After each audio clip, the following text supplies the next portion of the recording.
Yes. Good afternoon. Good afternoon. Yes, sir. Thank you, sir. તમારો code sir મારો code ZVC. ZVC. તમારો પરિચય આપો. સર મારું નામ લાડાણી ગૌતમ કુમાર અશોકભાઈ છે. હું જુનાગઢ તાલુકા જુનાગઢ જિલ્લાના એક ગામનો વતની છું અને મેં મિકેનિકલ એન્જિનિયરિંગમાં ગ્રેજ્યુએશન પૂરું કર્યું છે 2016ની અંદર. અને ગ્રેજ્યુએશન પૂરું કર્યા પછી 6 વર્ષ માટે મેં પ્રાઇવેટ સેક્ટરમાં જોબ કરેલી છે અને હાલ છેલ્લા 1 વર્ષથી હું સિવિલ સર્વિસ માટે જીપીએસસી માટે પ્રિપેરેશન કરી રહ્યો છું. જી, મિકેનિકલ એન્જિનિયર તરીકે કેવી રીતના ટીડીઓમાં તમે સારું કામ કરી શકશો? સર મિકેનિકલ એન્જિનિયરિંગ માટે જ્યારે આપણે ટીડીઓ અત્યારે એક પોસ્ટ માટે વાત ચાલે છે, ટ્રાઇબલ પીપલ માટેની વાત ચાલે છે, ત્યારે આપણે જે ફાર્મિંગમાં મિકેનાઇઝેશનની વાત છે અને જે ટ્રાઇબલ પીપલ છે એમને કોઈ મિકેનિકલ સ્કિલ શીખવવાની વાત છે, જેવા રીતે કે વેલ્ડિંગ કે કોઈ આઈટીઆઈમાં ઇન્સ્ટ્રક્શન ઇલેક્ટ્રિશિયન કે જે વસ્તુ છે, તો એ રીતે કદાચ હું ફાયદાકારક બની શકીશ. 6 વર્ષ પ્રાઇવેટમાં કયા સેક્ટરમાં કામ કર્યું? સર હું ઇન્વેસ્ટમેન્ટ કાસ્ટિંગ મેન્યુફેક્ચરિંગમાં. મેન્યુફેક્ચરિંગ. તો તમને શું લાગે છે કે આપણે ટ્રાઇબલ જે લોકો છે એમને એટલા સ્કિલ્ડ નથી, સેમી સ્કિલ્ડ કહી શકાય, અથવા એમને થોડું સ્કિલ આપીને સેમી સ્કિલ્ડ કરી શકાય, તો મેન્યુફેક્ચરિંગ સેક્ટરમાં લાગે છે તમને કે એવું પોટેન્શિયલ છે કે વધારે લોકોને રોજગારી આપી શકાય? હા સર, મેન્યુફેક્ચરિંગ સેક્ટરમાં જો જોબ વર્કનું પ્રમાણ જોવા મળે છે, જેમ કે મશીન ઓપરેટર, નાનું વેલ્ડિંગ છે કે એ સિવાય કોઈ મશીન ઓપરેટર છે મશીનિંગ માટે, તો એમાં થોડું એજ્યુકેશન આપી અને એમને ટ્રેનિંગ આપી શકાય છે. તો પણ મેન્યુફેક્ચરિંગમાં પણ હવે જો ટ્રાઇબલ વિસ્તારમાં આપણે જોઈએ કોઈ ઇન્ડસ્ટ્રી નાખવા જઈએ તો સામે પછી એક એન્વાયરમેન્ટનો પણ કન્સર્ન રહેલો છે. તો તમને શું લાગે છે કે ટ્રાઇબલ વિસ્તારમાં એવી ઇન્ડસ્ટ્રીઝ નાખવી જોઈએ? સર ટ્રાઇબલ વિસ્તારમાં જે લાર્જ સ્કેલ ઇન્ડસ્ટ્રી છે તે પોસિબલ ના બની શકે, પણ જે સ્મોલ સ્કેલ કે જે નાની ઇન્ડસ્ટ્રી છે કે કોઈ ફેબ્રિકેશન વર્ક છે નાનું, તો તેના માટે આપણે પ્રયત્નો કરી શકીએ. તો હવે આટલા 6 વર્ષનો આટલા લાંબા સમયગાળા પછી તમને કેમ એવું લાગ્યું કે હવે ગવર્મેન્ટ સાઈડ આપણે જવું છે? સર ગવર્મેન્ટ સાઈડ તો એક ફાઇનાન્શિયલ સ્ટેબિલિટી માટે અને જે એન્જિનિયરિંગ સેક્ટર છે, ટેકનિકલ સેક્ટર, એક મોનોટોમી પ્રોવાઈડ કરે છે. મીન્સ કે મારે જે એન્જિનિયરિંગ સેક્ટરમાં છે તો હું ભવિષ્યમાં ક્યારે પણ આગળ વધીશ તો ટેકનિકલ ક્ષેત્રમાં આગળ વધીશ. અને જે સિવિલ સર્વિસીસ છે તો એક બ્રોડ વ્યૂ પૂરો પાડે છે, ડાયવર્સિટી આપે છે, અને જેનાથી એક લોકોને હેલ્પફુલ થઈ અને જે નેશન બિલ્ડિંગ છે પ્રોસેસમાં એ રીતના હેલ્પફુલ થઈ શકે, તો એક સેલ્ફ સેટિસ્ફેક્શન માટે જરૂરી હતું એટલા માટે. તો ટ્રાઇબલ ડેવલપમેન્ટ ઓફિસરે કઈ કામગીરી કરવાની છે એના વિશે ખબર છે? સર ટ્રાઇબલ ડેવલપમેન્ટ ઓફિસર છે એ તાલુકા લેવલે અથવા જિલ્લા લેવલે પોસ્ટેડ હોય છે, અને એમને જે તાલુકા ટ્રાઇબલ પીપલ માટેની જે આશ્રમ શાળાઓ છે કે મોડેલ સ્કૂલો છે, શૈક્ષણિક કાર્યો, કોઈ યોજનાઓ છે જેવી કે વનબંધુ કલ્યાણ યોજના, તો એમને લાગુ કરવા માટેના કાર્યો કરવાના હોય છે. વનબંધુ કલ્યાણ યોજના વિશે વધારે કંઈ ખબર છે? સર વનબંધુ કલ્યાણ યોજના છે એક બીજું નામ એને કહી શકાય કે CM 10 પોઈન્ટ પ્રોગ્રામ છે, કે જેમાં જે ટ્રાઇબલ વિસ્તાર છે તો ત્યાં સુધીમાં જે બેઝિક એમ્યુનિટીઝ છે તે પહોંચાડવાની એક યોજના છે, જેવી કે યુનિવર્સલ ઇલેક્ટ્રિફિકેશન અને તેમને all weather road connectivity, housing, education વગેરે. હમણાં તમે આશ્રમ શાળાનો ઉલ્લેખ કર્યો કે આદર્શમુખી શાળાઓ, તો આશ્રમ શાળા અને આદર્શમુખી શાળાઓનો શું સ્થાપવાનો હેતુ શું અથવા એનું મહત્વ શું છે? સર આદર્શ નિવાસી શાળા અને આશ્રમ શાળા સ્થાપવાનો મુખ્ય હેતુ હતો કે જે ટ્રાઇબલ બાળકો મીન્સ છોકરીઓ અને છોકરાઓ છે તો તેમને એક એમના રહેવા માટે અને સર્વાંગી વિકાસ માટે, દાખલા તરીકે તેમના પૂરતું ભોજન મળી રહે, પૂરતું પોષણ મળી રહે અને પૂરતું રહેવાની સુવિધા અને શિક્ષણ મળી રહે, તો આશ્રમ શાળાઓ અને આદર્શ નિવાસી શાળાઓ સ્થાપવાનો મુખ્ય હેતુ એ હતો. તો એમાં તમને કંઈ એનું મર્યાદાઓ લાગે છે કે એમાં કંઈ સુધારા કરવાની જરૂર હોય કંઈ? સર એમાં આદર્શ નિવાસી શાળામાં એડમિશન તો ટ્રાઇબલ લોકો લે છે, પણ એમાં ક્યારેક એવું જોવા મળે છે કે ત્યારે ડ્રોપ આઉટ થોડો ટાઈમ રહી અને જે છે બાળકો એ ડ્રોપ આઉટ થઈ જતા હોય છે. તો એક સમસ્યા જોવા મળે છે જેને કન્સિસ્ટન્સી જાળવવાની જરૂર છે કે જેથી બાળકો આગળ હાયર એજ્યુકેશન પણ કન્ટિન્યુ કરી શકે. હવે ટ્રાઇબલ ડેવલપમેન્ટ ઓફિસર તરીકે તમારે આશ્રમ શાળાની કામગીરી કરવાની છે. ધારો કે તમને આશ્રમ શાળાની જવાબદારી આપી છે, તો તમે હવે આશ્રમ શાળાની કોઈ વિઝિટ કરવા ગયા તો ત્યાં તમે કઈ બાબતો ચેક કરશો? સર, અત્યારે આશ્રમ શાળામાં પહેલાં તો બેઝિક એમ્યુનિટીઝ માટેની કે પૂરતી સગવડો જે કે જમવાનો પોષણયુક્ત આહાર ને એ અવેલેબલ છે, મળે છે કે નહીં પૂરતું, અને આશ્રમ શાળાને સમાવેશી કે કેટલા વિદ્યાર્થીઓને સમાવી શકવાની ક્ષમતા છે, અને અત્યારે હાલમાં ત્યાં કેટલા વિદ્યાર્થીઓ અવેલેબલ છે. તો જે ગેપ રહ્યો છે તો એ ગેપ ઓછો કરવા માટે કે વધુને વધુ વિદ્યાર્થીઓ આશ્રમ શાળામાં એડમિશન લે અને પોતે ભણી ગણીને આગળ વધે તે માટે જે ગેપ છે એ આઈડેન્ટિફાઈ કરી અને એને સોલ્વ કરવા પ્રયત્ન કરશું. તો તમે ત્યાં આગળ ગયા ને તમારે ત્યાં એવું હોય કે ખરેખર જે ઓન પેપર જેટલા બાળકો બતાવ્યા છે એટલા બાળકો ખરેખર ત્યાં નથી. એટલે સરકાર છે વિદ્યાર્થી દીઠ એની નિભાવ ગ્રાન્ટ આપવું છે આશ્રમ શાળામાં. એટલે શું સંચાલકો એવું કરતા હોય કે ફોટો લાભ લેવા માટે કે ઓન પેપર વધારે બાળકો બતાવતા હોય ખરેખર એટલા નથી, તો તમે શું કરશો?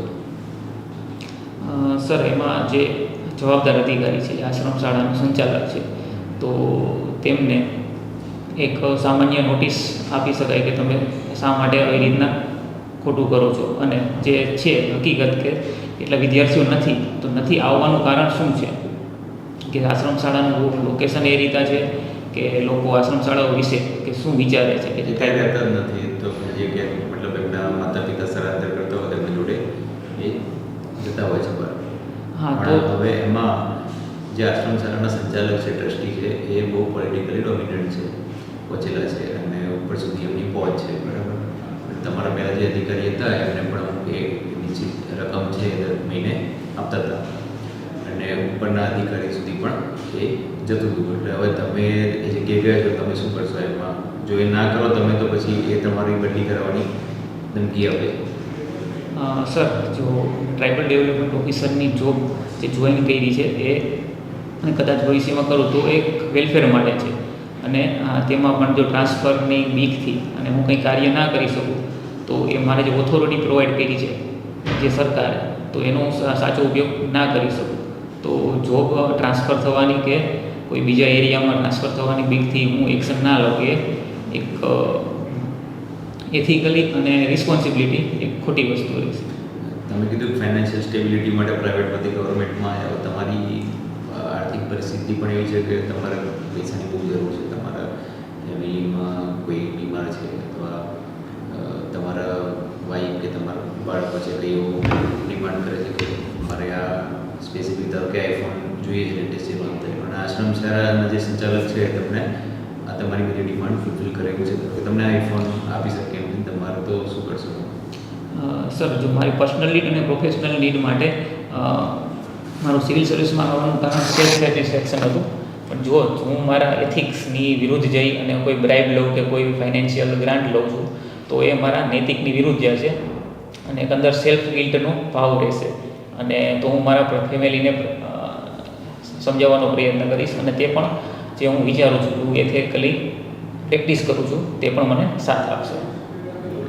હવે એ જ આશ્રમ શાળામાં અથવા આદર્શની શાળામાં રહેવાની પણ સુવિધા હોય છે. તો હમણાં પાટણ જે ધારપુર મેડિકલ કોલેજમાં હમણાં રેગિંગના લીધે વિદ્યાર્થીનું ડેથ થયું. તો તમારા ત્યાં આશ્રમ શાળાના વિઝિટ દરમિયાન તમને ધ્યાનમાં આવ્યું તમારે ત્યાં પણ રેગિંગ થાય છે વિદ્યાર્થીઓ, તો તમે શું કરશો? સર, રેગિંગ માટે તો બાળકોને પહેલાં તો અવેર કરવાની જરૂર છે કે રેગિંગ શું છે અને રેગિંગ કઈ વસ્તુ છે. કારણ કે અમુક બાળકોને ખ્યાલ નથી આવતો કે રેગિંગ શું વસ્તુ છે.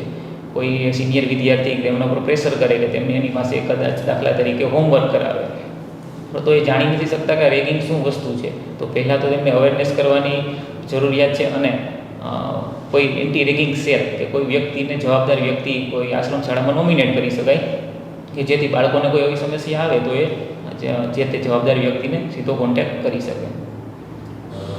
ટ્રાઇબલ જે વિસ્તારના લોકો માટે સ્કિલ ડેવલપમેન્ટ માટે ગવર્મેન્ટની કોઈ સ્કીમ અથવા કોઈ કાર્યક્રમ ખરા? સર, ટ્રાઇબલ ડેવલપમેન્ટ માટે ગવર્મેન્ટની માનવ ગરિમા એક યોજના છે કે જેમાં 17 જેટલા જે સામાન્ય કુંભારી કામ, લુહારી કામ, સુથારી કામ જેવા છે તો એમના માટે એમને ટ્રેનિંગ આપવામાં આવે છે ફોર્મલ, અને એમને કીટ આપવામાં આવે છે અને થોડું ફાઇનાન્શિયલ સ્ટાઇપન્ડ આપવામાં આવે છે. અને એ સિવાય જે આઈટીઆઈ છે, આઈટીઆઈમાં તેમને ટ્રેનિંગ માટે પણ પ્રાયોરિટી આપવામાં આવે છે. ટ્રાઇબલ ડેવલપમેન્ટ માટે ઘણી બધી સ્કીમ છે, તો એમાંથી તમને કઈ સૌથી બેસ્ટ કઈ સ્કીમ તમને ગમે છે? તમારા મતે કઈ સૌથી સારી સ્કીમ ગણી શકે?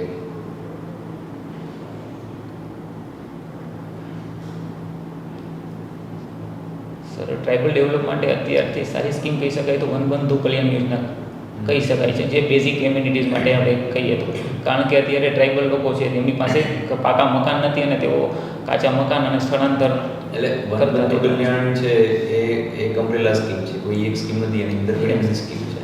એની અંદરથી ધારો કે તમારે કોઈ સ્કીમ તમને કે જે આ ખાસ સૌથી અગત્યની હોય તો એમાં સર એક સ્કીમ છે ઇન્ટિગ્રેટેડ ડેરી ડેવલપમેન્ટ સ્કીમ છે, કે જેમાં જે ટ્રાઇબલ લોકો જે મોસ્ટ ઓફલી ઝૂમ ખેતી કરતા હોય છે, તો તેમની સાથે તેઓ પશુપાલન તરફ આગળ વધે, કે કોઈ એક ગાય કે ભેંસ રાખી અને થોડા સ્વતંત્ર અને પોતાનો ખર્ચો જાતે ઉપાડતા થાય અને થોડા સ્ટેબલ બને, એ માટેની સ્કીમ છે. તો એક ફાયદાકારક સારી સ્કીમ છે કે તેમને એક અલ્ટરનેટ ફાઇનાન્શિયલ જોગવાઈ આપે છે. ઓકે, હવે ટ્રાઇબલ જે લોકો છે એમની કઈ સમસ્યાઓ લાગે છે તમને કે સોલ્વ કરવાની જરૂર છે? સર, ટ્રાઇબલ પીપલ માટે તો અત્યારે જે જંગલના વિસ્તારમાં ટ્રાઇબલ પીપલ રહેલા છે, તો મોસ્ટ ઓફલી development project, road project, dam પ્રોજેક્ટને લીધે તેમને જે છે થોડું સ્થળાંતર કરવું પડતું હોય છે. તો એમને એક પ્રોપર જગ્યાએ લોકેશને વસાવી અને તેમને પાકા મકાનો અને સુવિધા આપવા માટે એક પાકી સમસ્યા રહેલી છે, મુખ્ય સમસ્યા રહેલી છે. બીજી કોઈ સમસ્યા? અને સર, ઇલેક્ટ્રિસિટીની એક સમસ્યા છે, કારણ કે ટ્રાઇબલ લોકો જે જંગલ વિસ્તારમાં રહે છે ત્યાં ઇલેક્ટ્રિસિટી પહોંચાડવી થોડીક અઘરી વસ્તુ બને છે અને ફાઇનાન્શિયલી વાયેબલ નથી ગણાતું. તો તેમને સોલાર એનર્જી વિશે માહિતગાર કરી અને સોલાર એનર્જી થકી તમને ઇલેક્ટ્રિસિટી પહોંચાડી શકાય છે. પછી એ સિવાય બીજું કઈ સમસ્યા? અને સર, તેમને મુખ્ય પ્રવાહમાં લાવવા માટે કારણ કે અત્યારે તમે ઇન્ટરનેટ થકી ગમે તે યોજનાનો લાભ લઈ શકો છો અને ગમે તે વસ્તુ શીખી શકો છો. તો ટ્રાઇબલ પીપલને ઇન્ટરનેટ વિશે અને એમની સુવિધાઓ વિશે કે એમના ફાયદાઓ વિશે કે તેનો કઈ રીતે ઉપયોગ કરી શકે અને ત્યાં જે ટ્રાઇબલ વિસ્તાર છે ત્યાં સુધી ઇન્ટરનેટ કઈ રીતે પહોંચાડી શકાય, તો એ એક સમસ્યા પણ રહેલી છે, જેથી તેઓ મેઇન સ્ટ્રીમ સાથે અને દેશ વિદેશ, આપણે રાજ્ય લેવલની અને દેશ લેવલની ઘટનાઓ સાથે જોડાઈ શકે. ઘણી બધી ટ્રાઇબલ કોમ્યુનિટીમાં તમને બહુપત્નીત્વ જોવા મળે છે, કેટલી રીતે યોગ્ય છે? સર, પત્નીત્વ પ્રથા ઘણી ટ્રાઇબલ કમ્યુનિટીમાં જોવા મળે છે, પણ તે તેમની એક કહેવાય કે સાંસ્કૃતિક રૂઢિક પરંપરા જોવા મળે છે. પણ જો હાલના સમાજની વાત કરીએ, જો આપણે હાલની વાત કરીએ તો પત્નીત્વ પ્રથા એક વાયેબલ ગણાતી નથી. તો સરકાર કેમ બંધ નથી કરતી? એમની પર સ્ટ્રિક્ટ એક્શન કેમ નથી લેતી? સરકાર છે એ સ્ટ્રિક્ટ એક્શન જેવા કે યુનિફોર્મ સિવિલ કોડ, કે જે બધા કોઈ પણ ડિસ્પાઇટ રિલિજન કોઈ પણ ટ્રાઇબલ કમ્યુનિટીને પણ ઇન્ક્લુડ કરી શકે છે, પરંતુ જેને લીધે છે જે આપણે ટ્રાઇબલ પોપ્યુલેશન કહીએ છીએ, તો તેમની જેમને આપણે હેરિટેજ, જેમની સંસ્કૃતિ, કે જેમના રીત રિવાજો, કે જેમના હકો જે આપણે સાચવવા છે, તો કદાચ જે રાજ્ય આ કડક પગલાં લેશે તો એમનું એક હનન થતું ગણાશે. ઠીક છે. ટ્રાઇબલ કોમ્યુનિટીની અંદર તમને વ્યસનનું પ્રમાણ પણ વધારે જોવા મળશે, તો તમે પર્ટિક્યુલર જે વિસ્તારની અંદર એપોઇન્ટ થશો ત્યાં આ વ્યસનને ઘટાડવા માટે શું પગલાં લઈ શકો? સર, ટ્રાઇબલ કમ્યુનિટીમાં જેવું કે મહુડાનું દારૂ અને વ્યસન તમાકુનું બહુ જોવા મળે છે, તો તેમના માટે તેમને થોડા માહિતગાર કરી શકાય કે આ વસ્તુ છે તેમના માટે કે તેમના સ્વાસ્થ્ય માટે એક હાનિકારક વસ્તુ છે, અને વ્યસનથી તેમને ફાઇનાન્શિયલ કન્ડિશન છે એના ઉપર પણ અસર કરી શકે છે, કે જેથી તેમનો ખર્ચો હોય એ ઉપાડી ના શકે, અને જેઓ વ્યસનમાં રહે છે તો પૂરતું કામ ના કરી શકે અને પૂરતી આવક મેળવી શકે નહીં. તો માટે તેમને માહિતગાર કરવામાં આવવા જોઈએ અને પૂરતું પોષણક્ષમ આહાર પૂરો પાડવો જોઈએ. શું છે તમારી હોબી, શું છે? સર, અમારે હોબીઝ મૂવી જોવાની છે. મૂવી જોવાનું? સિરીઝો જોવો છો? ના, સિરીઝો ઓછી જોઉં છું, પણ મૂવીઝ. ઓટીટી પ્લેટફોર્મ જે આવ્યું છે અત્યારે, એક નવી જનરેશન શું એ જનરેશન માટે ફાયદાકારક છે, નુકસાનકારક છે, શું છે? સર ઓટીટી પ્લેટફોર્મના બે ફાયદા કહી શકાય કે એક રીતના ફાયદાકારક છે અને ગેરફાયદાકારક જ છે.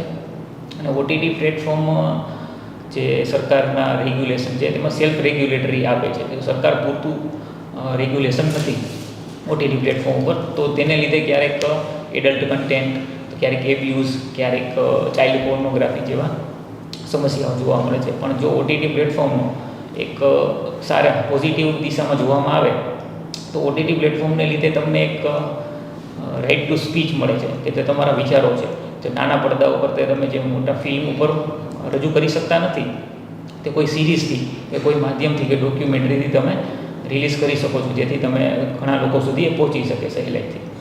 ઠીક છે. તમારા આઈડલ વ્યક્તિ કોને માનો છો તમે? સર એવા કોઈ ખાસ આઈડિયલ વ્યક્તિ નથી, પણ બધા થોડા થોડા ક્વોલિટી છે. કોઈ ગ્રેટ લીડર્સ છે તો તેની ક્વોલિટી કોઈ એક વ્યક્તિનું નામ આપી શકો? સર સરદાર વલ્લભભાઈ પટેલને કહી શકીએ. એમની કઈ ક્વોલિટી તમને ગમે છે? સર એમની ક્વોલિટી છે એક એવી સિચ્યુએશનમાં મેનેજમેન્ટ કરવાની કે જે આપણે આઝાદ થયું ત્યારે રજવાડાઓ અને બધાનું એક સમાવેશીકરણ કરી અને એક દેશ બનાવેલો, અને જે પરિસ્થિતિમાં કર્યું છે અને જે કૂટનીતિઓ અપનાવેલી છે, તો તેમને લીધે એક કહી શકાય. સરદાર પટેલ જો પહેલાં વડાપ્રધાન બન્યા હોત દેશના, તમને શું લાગે, શું આજના ભારતની અંદર શું બદલાવ થઈ શક્યો? સર એક ડિબેટેબલ પ્રશ્ન છે. તો સરદાર વલ્લભભાઈ પટેલનું મૃત્યુ તો 1950ની અંદર થઈ ગયું. જ્યારે આપણે ઇન્ડિયાની ગવર્મેન્ટની વાત કરીએ, કે જ્યારે ફોર્મલાઇઝ ગવર્મેન્ટ ઇલેક્શન થઈ અને જ્યારે આવેલી, ત્યારે 1951નો સમયગાળો હતો. તો કદાચ સરદાર પટેલ એટલું કન્ટ્રીબ્યુશન ના આપી શક્યા હોત, પણ જ્યારે એ સમયની પરિસ્થિતિ હતી 1947થી લઈ અને 1951 પ્રથમ ચૂંટણી થવાની જે પરિસ્થિતિઓ હતી, તો એ દરમિયાન એમની કામગીરી જે છે એ સારું સાબિત થઈ છે. તમને શા માટે સિલેક્ટ કરવા જોઈએ ટીડીઓ તરીકે? તમારી શું પ્લસ પોઈન્ટ છે?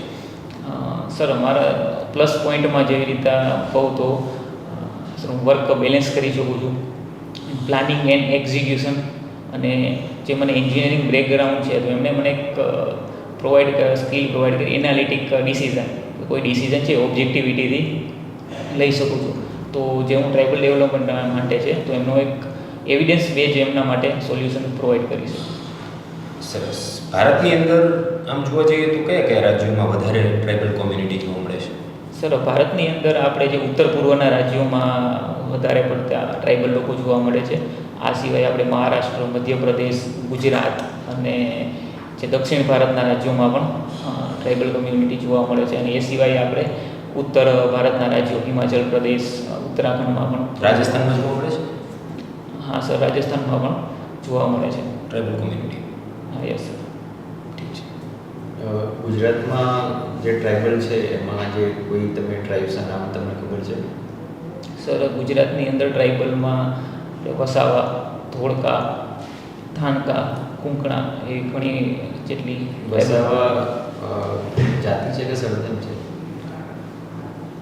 સર વસાવા તો મેં જ્યાં સુધી જોયેલું છે ત્યાં સુધી લોકો સરનેમમાં યુઝ કરે છે. કઈ બાજુ હોય છે, કયા વિસ્તારમાં? વસાવા મુખ્યત્વે પંચમહાલ અને દાહોદ વિસ્તાર બાજુમાં. પંચમહાલ દાહોદ. બીજા વિશે પંચમહાલ દાહોદની બીજી કોઈ જાતિ વિશે ખબર? સર દાહોદ માટે, છોટાઉદેપુર માટે રાઠવા અને પટેલિયા, જે પંચમહાલ અને દાહોદમાં જોવા મળે છે. બરાબર. તો એમની જે પંચમહાલ દાહોદ બાજુના જે છે અને દક્ષિણ ગુજરાતના જે આદિવાસીઓ છે એમના વચ્ચે કોઈ તફાવત કરો? સર દક્ષિણ ગુજરાતના જે આદિવાસીઓ છે તો તેમની સંસ્કૃતિ અને તેમની જે રૂઢિઓ છે એ થોડી વૈવિધ્ય જોવા મળે છે. અને જે દક્ષિણ ગુજરાતના આદિવાસીઓ સમૂહ છે એ પણ બહોળી સંખ્યામાં જોવા મળે છે. અને જે એમને કારણ કે તેમને જે જંગલમાં રહે છે અને જંગલ પેદાશને લીધે થોડા સમૃદ્ધ જોવા મળે છે. અને જ્યારે જે મધ્ય ગુજરાત છે, પંચમહાલ દાહોદના જે આદિવાસીઓ છે તો તેઓ આર્થિક રીતે એટલા બધા સદ્ધર નથી, કારણ કે અને તેઓ ના તો જંગલ વિસ્તાર એટલા બધામાં આવે છે ત્યાં, અને ના તો તે મેઇન સ્ટ્રીમમાં સાથે સંકળાયેલા જોવા મળે છે. ફોરેસ્ટ રાઇટ એક્ટ વિશે ખબર છે? હા સર. તો એનું ટ્રાઇબલના માટે શું એનું છે?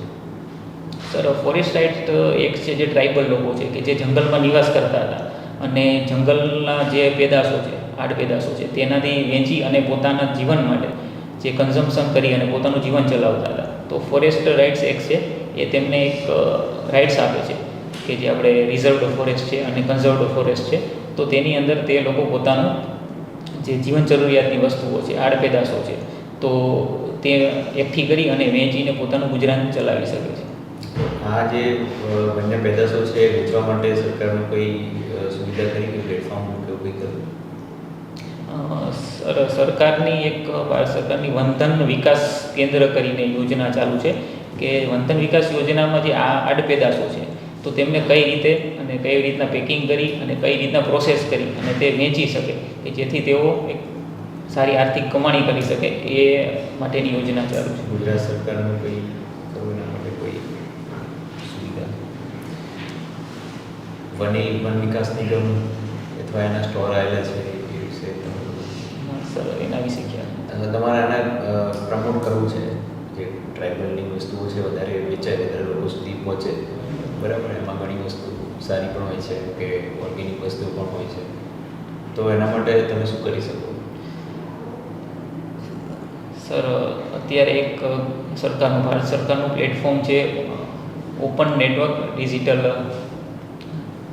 કન્ઝ્યુમર પ્લેટફોર્મ છે કે જેના ઉપરથી કોઈ પણ જે સેલર છે એ રજિસ્ટર કરી શકે છે અને તેમને ઇક્વલી મોકો મળે છે કે તેમનો પ્રોડક્ટ સેલ કરવાનો. તો એના ઉપર તેમને રજિસ્ટ્રેશન કરાવી શકાય. આ સિવાય કે જે લોકો બ્રાન્ડિંગ કરે છે, જે મોટી કંપનીઓ કોઈ પોતાના બ્રાન્ડ એમ્બેસેડર રાખે છે, તેવી રીતે જે ટ્રાઇબલ લોકોની કોઈ વનપેદાશ હોય તો એના માટે આપણે કોઈ બ્રાન્ડ એમ્બેસેડર, જેઓ વોલન્ટરી તરીકે બ્રાન્ડ એમ્બેસેડર રહી શકે એવા વ્યક્તિઓની ઓળખ કરી શકીએ. અને એ સિવાય તેમને ફૂડ પ્રોસેસિંગ વિશે કે જેઓ ફૂડ સ્ટોરેજ વિશે કે કઈ રીતના થોડું એમાં વેલ્યુ એડિશન કરી શકાય અને સારી એવી કિંમતે વેચી શકાય એ માટે માર્ગદર્શન આપી શકીએ. ફૂડ પ્રોસેસિંગ અને વેલ્યુ એડિશનની તમે વાત કરી તો આપણે એવી કઈ વસ્તુઓ છે કે જેને આપણા ઇન્ડિયા માટે પોટેન્શિયલ છે, તો ગુજરાત માટે કે જેને સારી એવી ફૂડ પ્રોસેસિંગ કરીને ઇન્કમ વધારી શકાય ખેડૂતોની? મધ છે જે જંગલમાંથી લેવામાં આવે છે એ રો મધ હોય છે. તો જે રો મધ છે એ ડાયરેક્ટ કન્ઝમ્પશન કરવા નથી આવતું, પણ એને જે ફિલ્ટર કરી અને તેમને સ્ટોર કરી અને પછી એમને ડિસ્ટ્રીબ્યુટ કરવામાં આવે છે. તો મધમાં કરી શકાય. અને સર લાખમાં જે લાખ છે તો લાખમાંથી જે એકઠું કરવામાં આવે છે એમાંથી જેમનું પ્રોસેસિંગ કરી અને એ પણ ડિસ્ટ્રીબ્યુટ કરી શકાય. તમે જોવો છો કે દાહોદની અંદર બીજા બધા રાજ્યો જિલ્લાઓની કમ્પેરિઝનની અંદર એજ્યુકેશનનું લેવલ ઓછું છે, તો શું રીઝન છે એની પાછળ? સર એમાં એજ્યુકેશનના અભાવ હોવાનું કારણ એ પણ હોઈ શકે છે કારણ કે દાહોદના લોકો જે શિક્ષણનો અભાવ છે અને મોસ્ટ ઓફલી જે મેન્યુઅલ લેબર ઉપર આધારિત છે, તો તેઓ સિઝનમાં જે માઇગ્રેટ કરતા હોય છે, ઇન્ટરનલ માઇગ્રેટ અને બીજા આજુબાજુના જે રાજ્યોમાં છે એમાં કામની શોધ માટે માઇગ્રેટ કરતા હોય છે. તો તેમને એક સ્ટેબિલિટી જળવાઈ નથી.